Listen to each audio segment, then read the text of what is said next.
राज्याचे हिवाळी अधिवेशन चालू आहे आणि यामध्ये अतारांकित प्रश्नाचं उत्तर देताना या राज्याचे कर्मदरिद्री आरोग्यमंत्री श्री तानाजी सावंत यांनी कोणतीही माहिती न घेता सिंधुदुर्ग जिल्ह्याची आरोग्य व्यवस्था ही ठीकठाक आहे असं जे काय हे वक्तव्य केलं, तर हे अजब वक्तव्य जे केलंय त्यांनी हे कशाच्या आधारावर केलं हे आधी पहिल्यांदा त्यांनी स्पष्ट करावे।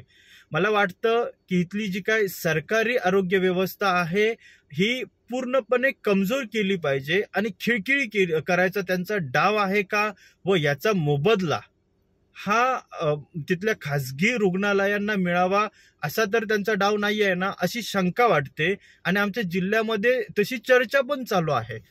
आमच्या सिंधुदुर्ग जिल्ह्याची आरोग्य यंत्रणा ही पूर्णपणे व्हेंटिलेटरवर आहे आणि ही व्हेंटिलेटरवर असताना इथले डीन आणि वैद्यकीय अधीक्षक जे आहेत यांना आम्ही वारंवार निवेदनं दिली, विचारणा केली आणि त्यांनी देखील वरिष्ठांकडे पाठपुरावा केला, पण कोणतीही दखल त्या ठिकाणी त्या आरोग्य मंत्र्यांनी घेतली नाही आणि कोणतीही रिक्त पदे कंत्राटी स्वरूपात का होईना पण भरलेली नाही आहेत।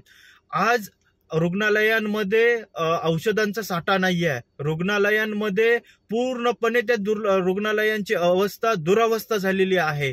सर्पदंशाचा एखादा जर रुग्ण गेला तर त्याला उपचार करायला औषधं नाही आहेत आणि म्हणजे सुस्थितीत इथली प्रसूतिगृह नसल्यामुळे अनेक आमच्या भगिनींचा त्या ठिकाणी मृत्यू झालेला आहे।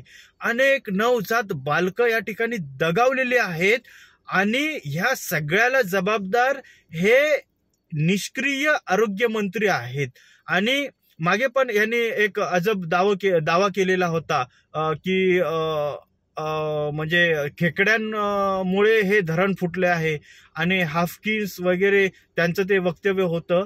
तर एकंदर जर बघितलं तर हे आरोग्य मंत्री हे पद सांभाळण्यास सक्षम आहेत का हे आधी बघावं लागेल, कारण यांना जर झेपत नसेल ना तर ह्यांनी राजीनामा द्यावा, नसेल तर पॅन्डेमिक काळात ज्यांनी महाराष्ट्राची आरोग्य यंत्रणा ही कशी उत्कृष्ट सांभाळली असे आमचे माजी मुख्यमंत्री आदरणीय उद्धवजी ठाकरे साहेब व तत्कालीन आरोग्य मंत्री राष्ट्रवादी पक्षाचे नेते माननीय राजेशजी टोपे साहेब यांच्याकडे जावं आणि प्रशिक्षण घ्यावं की आरोग्य यंत्रणा ही कशी सांभाळली जाते।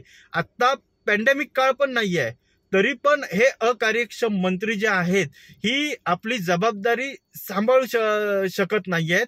अगर हे अधिवेशन संपण्याच्या अगोदर सिंधुदुर्ग जिल्ह्याची आरोग्य यंत्रणा आणि आरोग्याचे प्रश्न जर मार्गी लागले नाहीत तर आता आंदोलन हे जिल्हा रुग्णालयावर होणार नाही, उपजिल्हा रुग्णालयांवर होणार नाही, हे जेथे राहतात त्या घरावर आम्ही आंदोलन करणार, मगच यांना समजेल।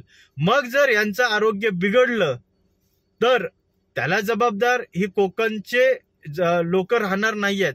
आज आमच्या जिल्ह्यामध्ये आरोग्याचे म्हणजे चांगले उपचार होत नाहीयेत म्हणून लोकांना नाहक भुर्दंड सोसावा लागतोय, गोव्याला जावं लागतंय, बांबुळीला जावं लागतंय, त्या ठिकाणी कोल्हापूरला जाऊन आर्थिक भुर्दंड सहन करावा लागतोय।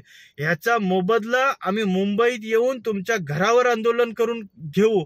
म्हणून हे अधिवेशन संपण्याच्या अगोदर कोणत्याही परिस्थितीत आमच्या जिल्ह्याची आरोग्य यंत्रणा ही सुधारली पाहिजे असं आमची या ठिकाणी मागणी आहे।